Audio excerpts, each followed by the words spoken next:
understand the complexities of the pay-per-view deal.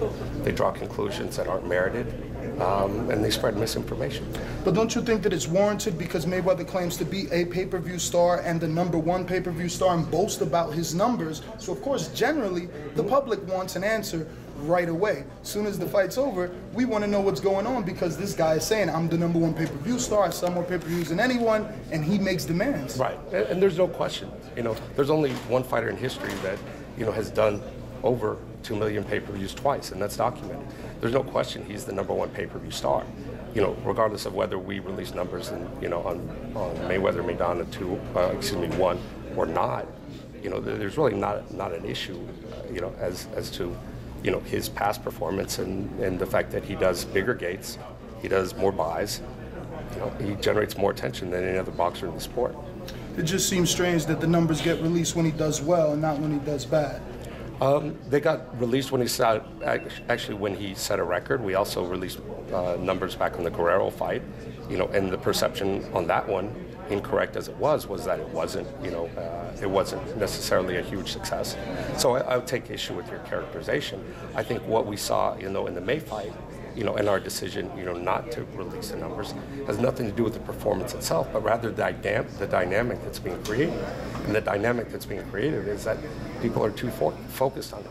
I understand he generates some of the discussion because of his persona, but when we have a fight that is that entertaining, that exciting, and the only thing that people talk about after the fact is the pay-per-view buys, then it seems like there's something wrong.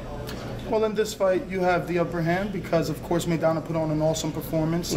He definitely was raised around the ring as if he won. Most believe that. Many experts think it was 8-4 Mayweather or 7-5 Mayweather, but there's going to be a lot more build-up for this fight. So what are you expecting it to do? I'm expecting it to pick up right where it left off. I mean, what we have typically seen in the past is that by the later rounds, Mayweather's cruising, and he establishes a dominance. He kicks into rhythm and dominates the last half of the fight. That wasn't the case in this fight. Some people felt that Mayweather won comfortably. Others thought it was a slimmer margin. Probably a minority felt that Maidana won. But if you look at the judges' scorecards, they split basically the last 5 rounds. That's not something we've seen from Mayweather opponents, to be competitive all the way to the end, to provide that amount of action, that amount of excitement. That's why we want to do it again. Well, thank you very much. Flo says there's no more time, so okay. Garcia Salco before another day. All right. We'll dance again. One question. No, sure, of course. How you doing, Bert? In terms of from a business standpoint, was the best thing that could have happened, for Floyd was to be in a tough competitive fight rather than like another 12-round shutout like has happened so often with him? From a business standpoint, yes, it's a major advantage of having a thrilling, very competitive, exciting fight to sell as a rematch. And we made no secret of the fact that it is a challenge to market some of these events because, given Floyd's dominance, there's a presumption that he's going to dominate anyone who's in the ring with him. Whether that was we had just a very aggressive opponent who went after him relentlessly, or whether Floyd is there are some cracks in the facade of perfection. We won't know. I guess we'll get some of those answers on September 13th. But in any event, what we saw from it was a very satisfying event, a very exciting and entertaining event, and that's something that we would love to replicate in September. Stephen, is the press tour this time somewhat reactionary toward maybe the numbers being a little lower than you thought last time generate buzz? Or? No, not necessarily. I mean, it is,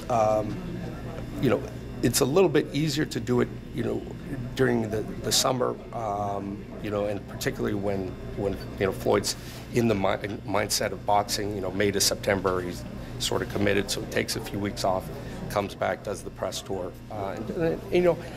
I think there's definitely value in the press tour. Candidly, I don't know how much. We know that pay-per-views are a last-minute decision, or at least the actual act of buying is last minute. So there's some debate about whether anything we do 8 or 9 weeks before the fight really affects the decision to buy. But better safe than sorry, and it gives, if nothing else, an opportunity for the fans to connect with Floyd and with Marcos in a more direct manner.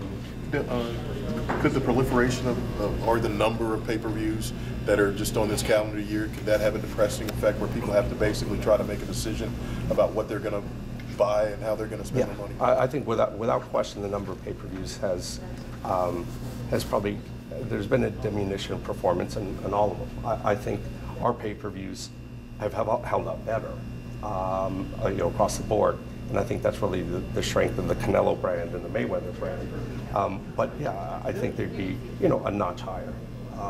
Having said that, because there's a general misperception of it, I want to clarify that we're absolutely happy with the performance, financially and otherwise, of the May event. If it was anything short of a success, we certainly wouldn't be doing a direct rematch 4 months later. So Stephen, like a lot of people have the perception that if you don't get 1 million, then it's not a success. I'm assuming you guys don't measure your success by that number. No, that's, I'm not sure where that comes from. I know historically, Floyd has averaged a little over 1 million. I think it's a little bit higher after the Canelo fight. So I think, that's where it comes from. But the 1 million buy doesn't reflect any necessary break point for us. Is there a break point that you look for? It depends on fight to fight. Each deal is negotiated specifically. Well, Mayweather's a high fixed cost. I assume you need to have high contribution. That's the assumption. I think there's a general confusion because there's a bout agreement that reflects a big number that gets filed, several days before every bout. That's not our obligation. That is what the promoter is guaranteeing the fighter on the basis of all revenues, including international and sponsorship and all the other things. So I think some of the misinterpretations, people attribute that number to us and then assume, okay, you have to get to 1 million to break even. And the other question is, if Mayweather ever were to lose, is there concern they would appreciate pay-per-views down the road, that there's a certain inherent currency in him staying undefeated? I actually think the pay-per-view after he loses, if he ever were to lose, will be one of his biggest. The opponent, a certain guy from the Philippines, You're right. Well, I can't remember his name, but I think there's such a curiosity about Mayweather, and he's got such a persona that there will be the curiosity factor on how he responds to a loss, both outside the ring and in the ring. Itself will make up for any sort of loss of the facade of perfection. If in fact a fight with Pacquiao never gets made, as it frequently appears to be the case, is this